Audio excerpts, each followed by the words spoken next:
This episode is brought to you by Google Gemini. With the Gemini app, you can talk live and have a real-time conversation with an AI assistant. It's great for all kinds of things, like if you want to practice for an upcoming interview, ask for advice on things to do in a new city, or brainstorm creative ideas. And by the way, this script was actually read by Gemini.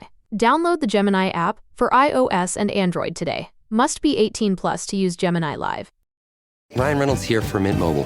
One of the perks about having 4 kids that you know about is actually getting a direct line to the big man up north. And this year, he wants you to know the best gift that you can give someone is the gift of Mint Mobile's unlimited wireless for $15 a month. Now, you don't even need to wrap it. Give it a try at mintmobile.com/switch. $45 upfront payment required, equivalent to $15 per month. New customers on first 3-month plan only. Taxes and fees extra. Speed slower above 40 gigabytes on unlimited. See mintmobile.com for details. Alright, what's up guys? Welcome to another episode of the TMossBoss Show. In today's episode, gonna be comparing another video game to Test Drive Unlimited Solar Crown. And today's video game is going to be The Crew 2. Now, if you follow me on Twitch, you most likely have seen me play this video game. But to explain to you guys what The Crew 2 is, pretty much, I will have to say it's one of the biggest racing games that I've ever played. Just because of the amount of content that it has, like map size. Because what's the map size in The Crew 2? Because I don't think it's up there like with that the game that I was talking about yesterday, Fuel, but it's a decent map size. It's one of those like maps where it's like it's most likely going to take you some time to explore it and stuff. Map size, the Crew 2 map size. There's like, okay, so there's something on Reddit. It should be easy to calculate. Go to the. I don't know why people can't just put down the answer. It's like, how big is the? So between 5,000 to 7,000 kilometers. Okay, like that's what is that? I wonder what does that transfer into. All right, let's just see what 7,000 kilometers is. So 4,000. Dang. So it's almost up there with cause what it was like 5,000 square miles with whatchamacallit Fuel. But, dang, that's, all right, I guess it's roughly I don't know, I felt like the Crew map, the Crew 2 map is a lot smaller. Like, I played the Crew 2 and I played Fuel. Maybe I need to play more Fuel, but I'm like, nah, that there ain't no way that the map is, like, roughly, I mean, well, yeah, there's still, like, a whole, like, 1,000, miles that needs to be covered, but still, it's like, that's, I don't know, I'm gonna have to look into that a little bit more, but anyways, then let's just see what the map size is for Test Drive Unlimited Solar Crown. I feel like that's something that I haven't really went over. But I mean, they do have 2 maps. But same with Motorfest. And I feel like Motorfest, like their map size is a lot more bigger than Test Drive Unlimited Solar Crown. But anyways, map size. Let's see what it is. Over 600 kilometers, so 370 miles. That's not wait a minute. Ain't that? Oh no, it's Test Drive Unlimited Solar Crown. Why are they showing the Crew Motorfest? Like that's what threw me off because I'm like, fam, what am I looking at here? But anyways, yeah, the map size ain't really all that big. So like I say, you got map size. Crew 2 beats Test Drive. Then let's just see the amount of cars that it has because I feel like the Crew 2 had a decent amount of cars. How many cars are in the Crew 2? 628 cars. So that's what I'm saying. And it's like, and then like I mentioned before, Test Drive only got 98, 99 cars. And I'm like, fam, the thing is this, what people forget with racing games is like, if we go all the way back to like old racing games that came out on the PlayStation 2, they had a decent map size, they had a gang of cars that you can use, the gameplay was fun, it wasn't difficult, it wasn't, halfway buggy or glitchy or anything, it was a properly built game. And the thing is this, if it wasn't a properly built game, then guess what? That game would not be here till this, day being talked about. So when you think back on like old open world racing games, I had to say probably the biggest was Midnight Club. And I just remember when Midnight Club 2, when I played that for the first time, I had fun with it. When I played Midnight Club 3 Dub Edition and Dub Edition Remix, I had fun with, even though it was like pretty much the same game. It was the same game, but still, I had fun with both of those games. And I'm like, those are games that if you're going to make a open world game, you gotta add the gameplay that them games had, and then, pretty much put it into today's video games, because it's like that's something that you see where it's like you're taking away core modes. Like even though that this isn't an open world game, there was another game that I was talking about on Twitter where there's been a lot of people liking a tweet, but there's this like it's more of like of a sim racing game, but Le Mans Ultimate, and that game ain't got no career mode. How you gonna come out with a racing game without no career mode? Like, so you have to have a career mode. You can't come out with that. But that's what it's just with Test Drive Unlimited Solar Crown. You can't come out with a video game and don't have a bunch of different stuff to do in there. Like, it just seemed like it would be pointless to play that game, or it's just being looked at as a tech demo. You know, for a game to be out for 3 months. I wonder, do they say how long was it in development? How long was Test Drive Unlimited Solar Crown in development?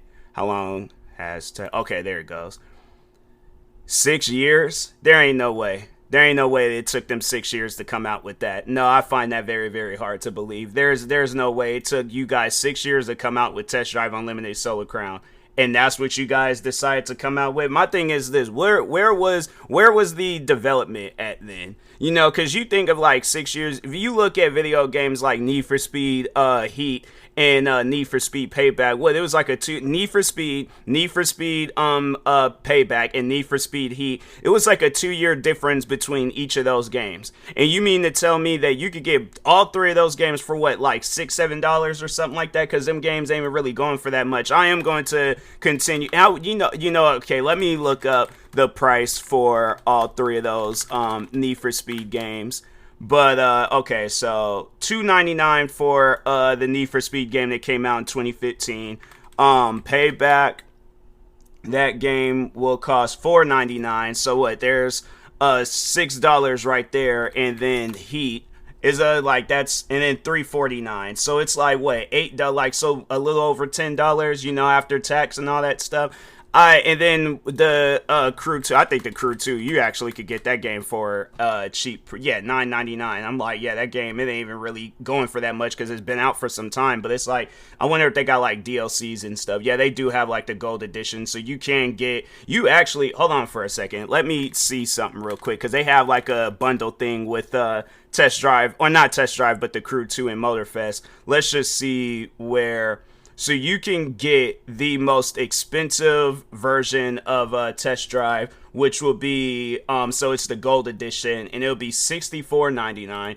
Or you can get the Crew franchise, and it comes with the Crew 2 and Motorfest, and you get pretty much like way more content. And I'm like, I wonder, and so the funny thing is like, so you could get that, which would be $27.88, or you could get the gold edition, which is the edition I think that I bought, because there's like a gang of content that I have in the Crew 2, and I'm like, I don't remember buying no special edition of that game. But anyways, you could get that for $17.99.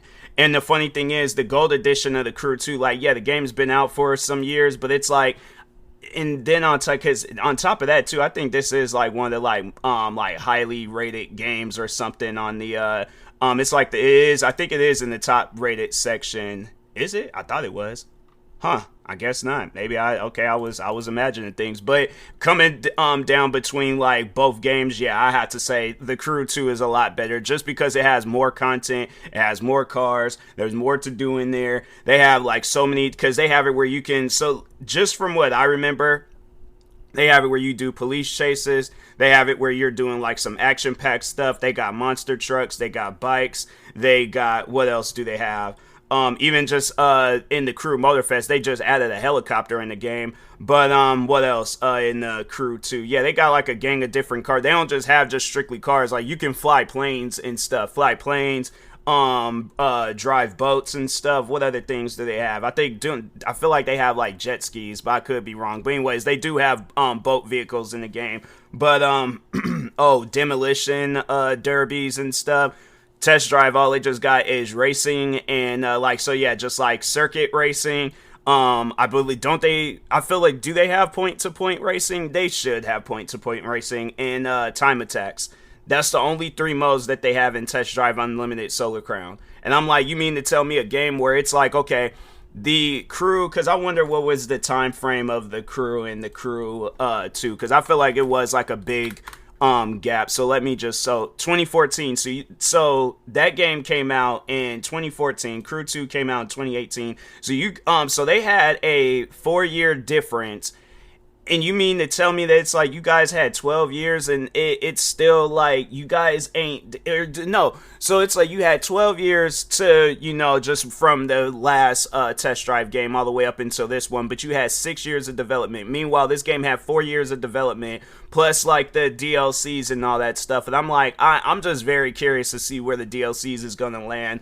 Test Drive Unlimited Solar Crown, because I just don't feel like the DLCs, like, you guys came out with this new Ibiza map and it's like, bro, ain't nobody talking about it, and now I feel like this is another thing that I got to do. Let's see where those that player count is at, because I'm curious about that, and I just have a feeling like that player count for the Crew 2 is gonna be insane. So anyways, player count, let's see, Steam DB, 1,062 players. That's not bad. I would say that's decent. I mean, yeah, for a game that came out some years ago, I imagine it probably won't be a whole lot of people playing it. But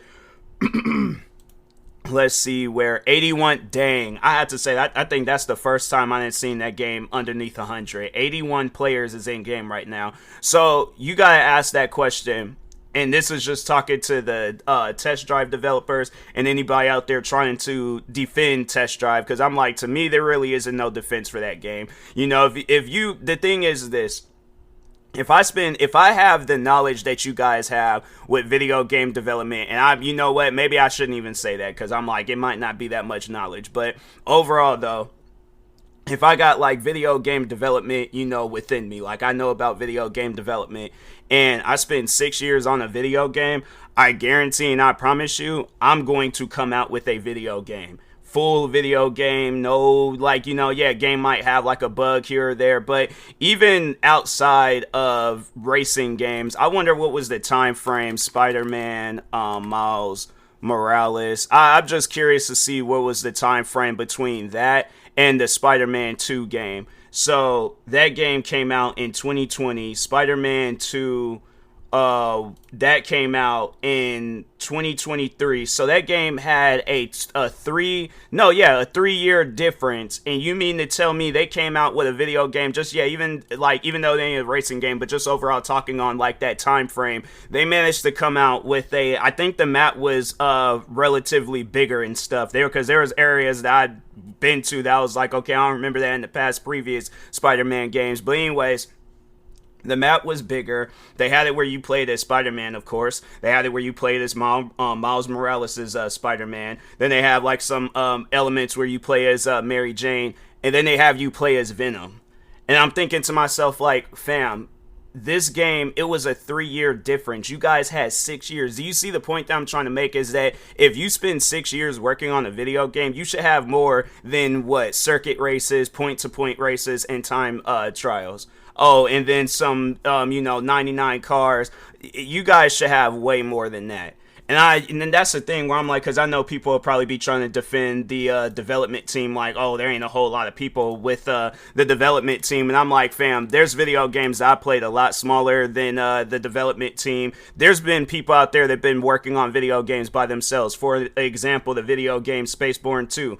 The developer, that's just one single developer. Like, there is not like a whole like crew behind it and stuff, but a number of employees, 148 employees as of May 2021. And I imagine, that number then probably then went up roughly and stuff. But that, to me, I'm like, I just find that very unfair to the buyer, where it's like, I'm buying a game that's supposed to be in development for 6 years, and it's like, what was the, where's the content? Because I'm like, 6 years, you guys should have like at least, because, in video games, I feel like it should be like content where it lasted a while. Like, not something where it's like people can beat the game within. Because I feel like if I were to just sit down, do all the different races, regardless of whether I win or lose, I could do that within a week. Like, there isn't a whole lot of content within Test Drive, unless, like, as you go on, then more content is unlocked. But if not that, then I'm like, fam, you guys have to have more content. You can't come out with a video game and that game ain't got no content. To me, it's like, that's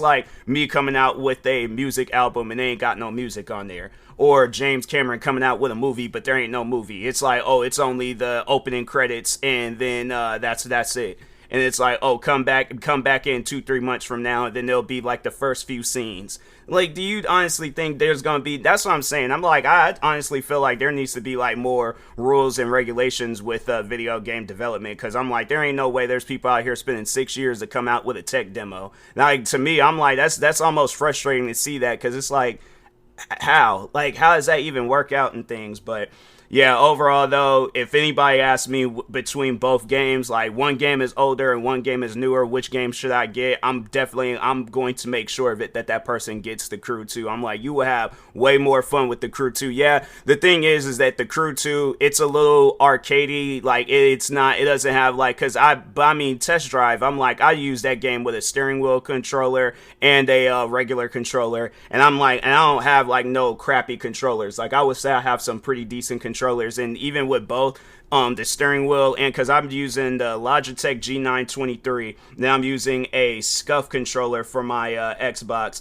And yeah, both controllers, it don't mean nothing. I'm like, the handling is still crap. I'm like, I would rather have the arcade handling in the Crew 2 than to have the handling, because it's like, and even just talking on that, where it's like, if I'm driving or if I'm racing and they have it, and then alright, so because I'm keep trying to jump the gun. So there's like 2 more things I'm going to talk about: the handling, and then the just overall the car prices and stuff.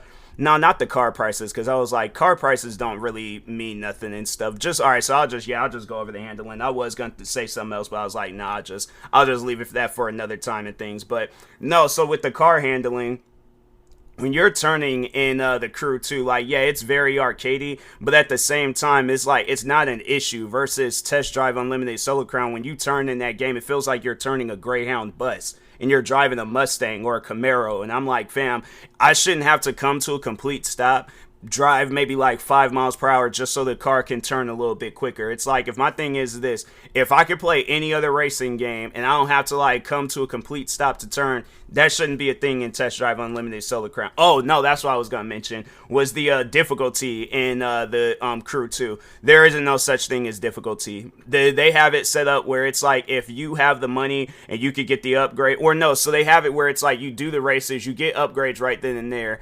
And then, eventually at some point in time, it's like the races are easy. Like, there's been times where it's like, I pretty much dust other racers and stuff just because of how easy it is, but they don't have it where it's like, stuff that is like locked for you, you know? So at least I don't remember things being locked. There's like, if you have the money, you could buy whatever it is that you're trying to buy. But I don't think you can buy upgrades, because I don't remember buying upgrades. I'm trying to think, can you buy I don't even know if you buy upgrades in the Crew Motorfest. I feel like I play so much of those games, I'm like, all right, bro, I want to be paying attention to them. I think it's just more so having fun with those games than, you don't really pay attention to stuff like that. You just out there racing around having fun. Meanwhile, with Test Drive Unlimited Solo Crown, you're trying to figure out how to have fun, and that's not something you should be figuring out with a video game. So, but anyways, yeah, if anybody asks me, definitely go out and get the Crew 2. You will have way more fun with that. And then on top of that, they do plan on adding a offline mode to that game. I don't know exactly when, probably sometime next year, but